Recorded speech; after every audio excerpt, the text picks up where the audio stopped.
জন্য সহযোগিতা করেছে। এই ঘটনাগুলো আপনারা বা যারা বক্তব্য রেখেছেন তাদের কাছে একটু কম বেশি আপনারা শুনেছেন। কোকো সম্পর্কে বড় ভাই হিসাবে আমি একটাই কথা বলবো যে একজন বড় ভাই তার ছোট ভাই সম্পর্কে গর্ব করার মতন কম বেশি যা থাকে সবগুলোই আমার ছোট ভাই কোকো করেছে।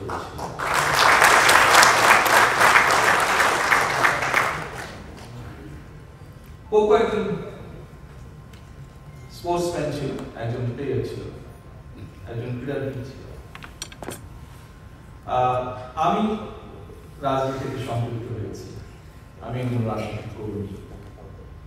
কোকো ওর অবস্থান থেকে চেষ্টা করেছে বাংলাদেশের ক্রীড়া ব্যবস্থার জন্য যতটুকু অবদান রাখা সম্ভব সেটি করার চেষ্টা করেছে। কি কি করেছে, কতটুকু করতে পেরেছে, এটি যারা বাংলাদেশে খেলেন, খেলোয়াড় আছেন, তারা বলেছেন, তারা আগেও বলেছেন, আজকেও বলেছেন, অনেকে ভবিষ্যতে তারা বলবেন। এবং যতটুকু বলেছেন আমি তাদের সকলের কাছে কৃতজ্ঞ। ততটুকু থেকে একটি জিনিস প্রমাণিত হয়, কিছু হলেও ভালো কিছু কোকো করেছে বাংলাদেশের।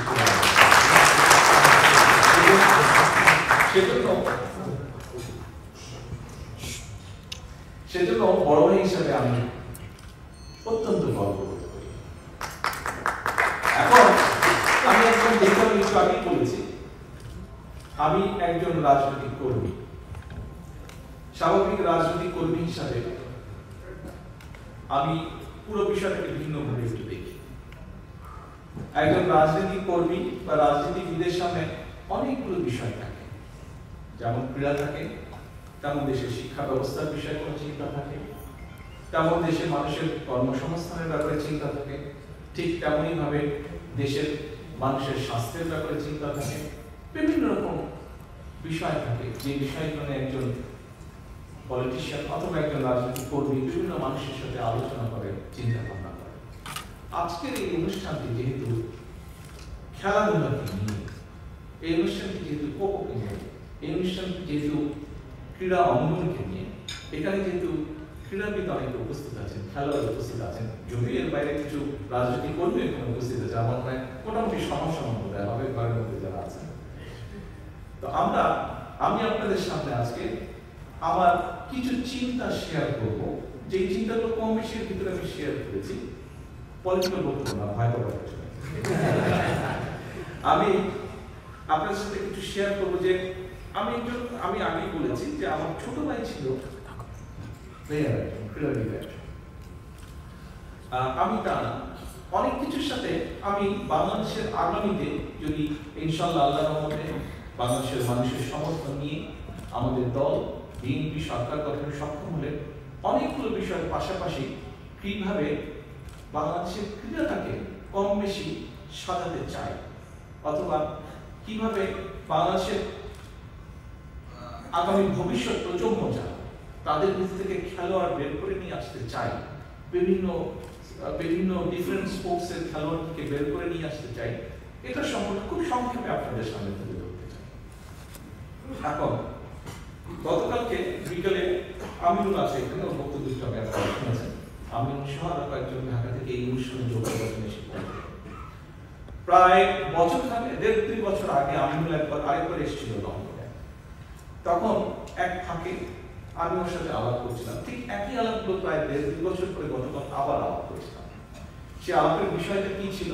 সেই আলাপের বিষয়টা ছিল, আপনাদের নিশ্চয়ই মনে আছে যে বেশ কয়েক বছর আগে, এখন এই মুহূর্তে কোথায় নেই সেটা, কয়েক বছর আগে বাংলাদেশে একটি অনুষ্ঠান হতো, খুব সম্ভবত একটি টিভি চ্যানেলে এটি অনুষ্ঠানটি চালু করেছিল, তোমাকেই খুঁজছে বাংলাদেশ, একটা অনুষ্ঠান হতো।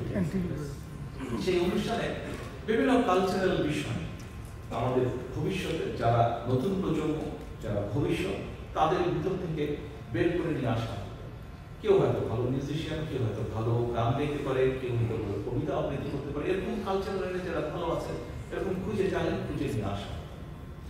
তা আমি আপনাদের সাথে কয়েক বছর আগে আলাপ করেছিলাম, গতকালকে আলাপ করছিলাম যে আমরা স্কুল থেকে, বিশেষ করে যদি আমাদের ভবিষ্যৎ, আমি স্কুল কলেজ বলেছিলাম, আমিও আমাকে বলে যে ভাই আমরা স্কুলের মধ্যে থাকতে হবে, কারণ কলেজ হলে তারপরে করা যাবে, কিন্তু তারপরে কলেজ হলে একটা বয়সের একটা পর্যায়ে চলে যায়। কিন্তু আমরা যদি স্কুল থেকে ট্যালেন্ট হান্ট করি, যারা স্পোর্টসম্যান, কেউ হয়তো ফুটবলে ভালো, কেউ হয়তো টেনিসে ভালো, কেউ হয়তো ক্রিকেটে ভালো, কেউ হয়তো ভলিবলে ভালো, কেউ হয়তো বাস্কেটবলে ভালো, এভাবে আমরা স্কুলগুলো থেকে বের করে নিয়ে আসবো প্লেয়ারদেরকে।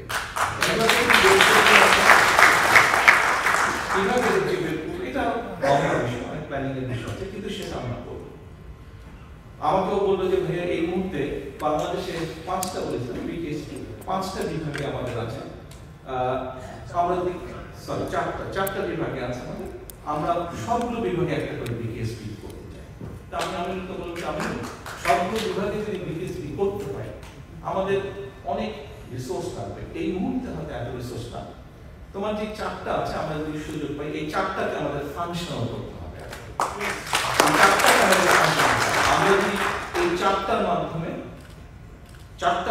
যদি আমরা ট্যালেন্ট হান্ট করে নিয়ে আসতে পারি, ভালো খেলোয়াড় তৈরি করে নিয়ে আসতে পারি, তখন আমরা দেশের মানুষকে বলতে পারবো। আমরা যদি প্রেজেন্ট করতে পারি ভালো ভালো বিভিন্ন ডিফারেন্ট স্পোর্টসের ভালো ভালো ইয়েতে আমরা যদি খেলোয়াড় বের করে আনতে পারি, তখন আমরা জাতির সামনে উপস্থাপন করতে পারবো আরো কেন বিকেএসপি আমাদের দরকার, সেটি আমরা উপস্থাপন করতে পারবো। এখন এর মধ্যেই আমাদেরকে করতে হবে কাজ।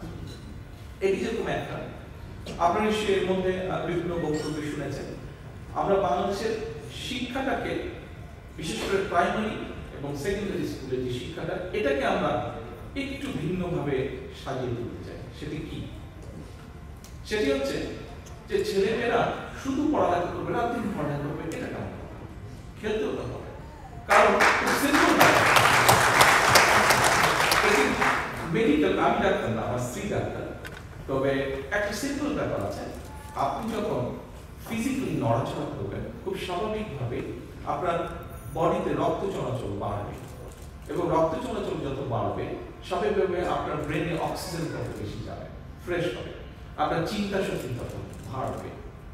অক্সিজেন যত বেশি মাথায় যাবে তত চিন্তা শক্তি বাড়বে।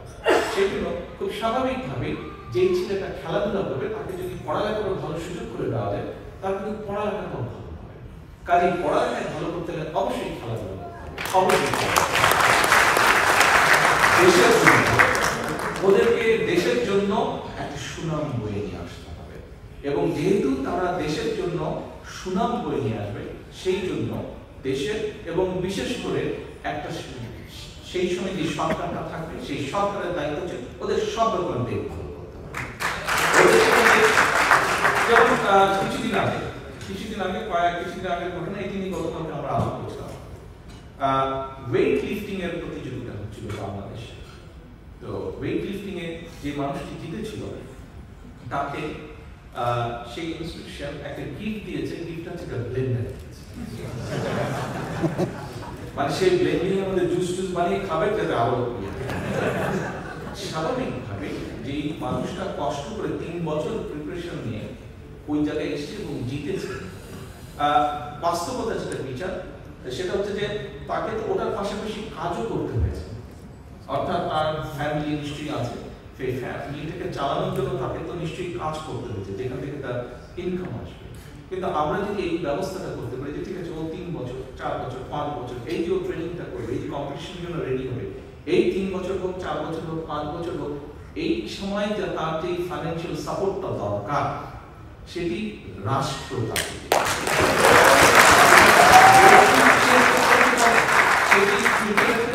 সেটি ফুটবলের ক্ষেত্রে, অথবা অর্থাৎ আমরা যাদেরকে বাছাই করে নিব যারা দেশকে রিপ্রেজেন্ট করবে ইন্টারন্যাশনাল এরিনাতে, যারা দেশকে রিপ্রেজেন্ট করবে তাদের সকল দায়িত্ব রাষ্ট্র নেবে। এই হচ্ছে মোটামুটি ভাবে ক্রীড়া নিয়ে, খেলা নিয়ে, ক্রীড়া জগৎ নিয়ে আমাদের দল বিএনপি আমাদের ভবিষ্যৎ চিন্তা।